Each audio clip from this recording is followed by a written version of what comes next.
Now, for the intrinsic pathogenesis of the renal failure, you need to know that what?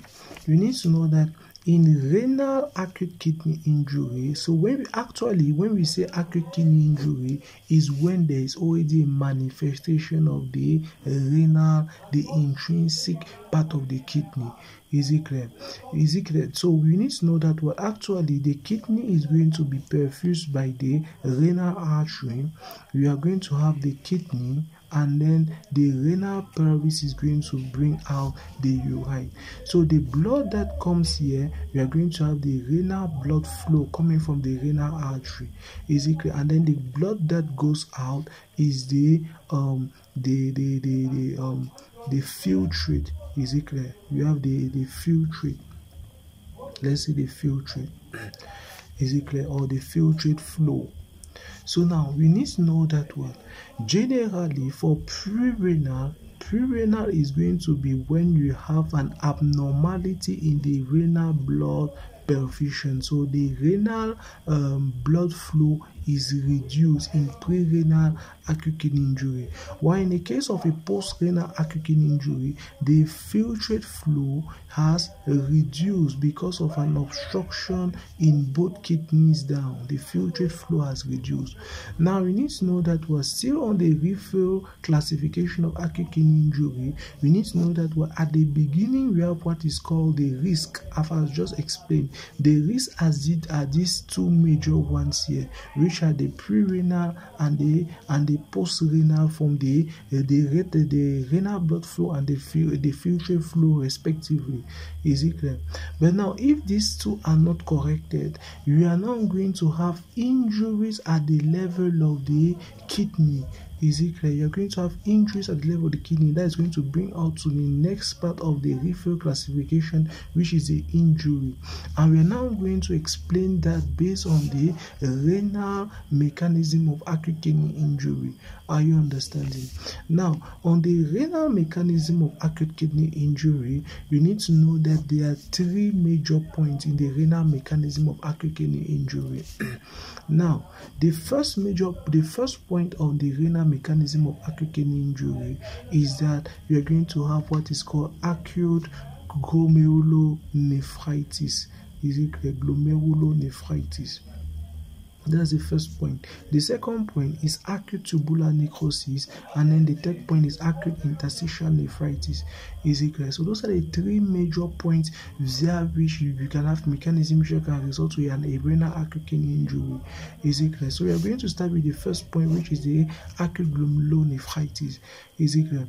Now, in the case of acute glomerulonephritis, from the name you have, it is the inflammation. From the name, we're going to have what is called, it is the inflammation of the glomerulus. In acute glomerulonephritis, inflammation of the glomerulus. Are you understanding? So now, when you have inflammation of the glomerulus here, we need to know that what in acute glomerulonephritis, you have also risk factors, the causes of this acute glomerulonephritis. What usually causes problem that can result to inflammation of the glomerulus? Is it clear? Now you need to know that generally what causes the inflammation of the glomerulus are associated with either antibody mediated. They can be antibody mediated, or they can be antibody antigen mediated. That is also called an immune complex mediated. Is it clear? Immune complex mediated. That's why you need to know that what the causes of acute glomerulonephritis are much more associated with the hypersensitivity reaction, because all of these are hypersensitivity reaction, and antibody mediated is type 2 hypersensitivity reaction, while antibody antigen mediated or immune complex mediated is type 3 hypersensitivity reaction. So both of them are mostly, that is usually the causes of acute glomerulonephritis. And now, causes of antibody mediated disorders, you have rheumatic fever.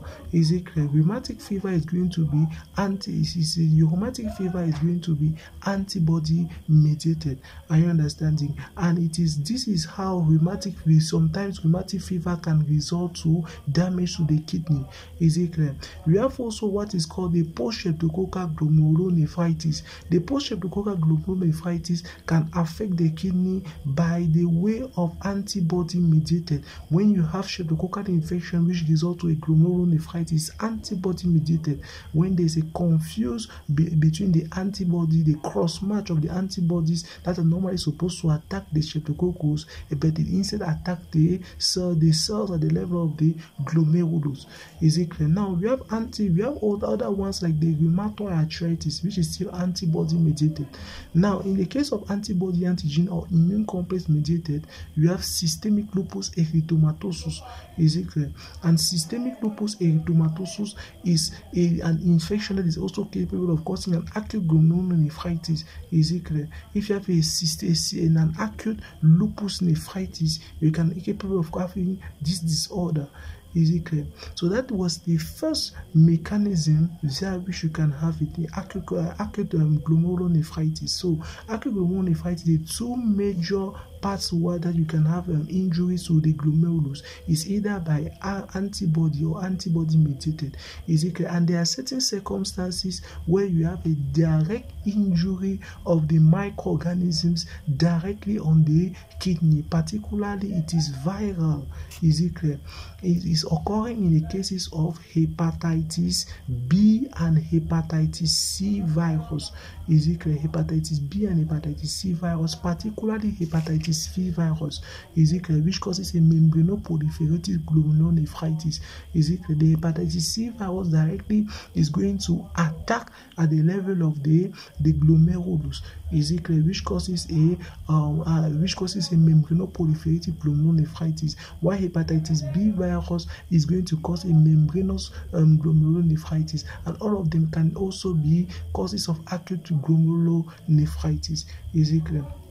So that is just the first part of the acute glomerulonephritis. Then I'm going to speak about later on the presentation of all of them. Now we move on to the next part, which is the acute tubular necrosis.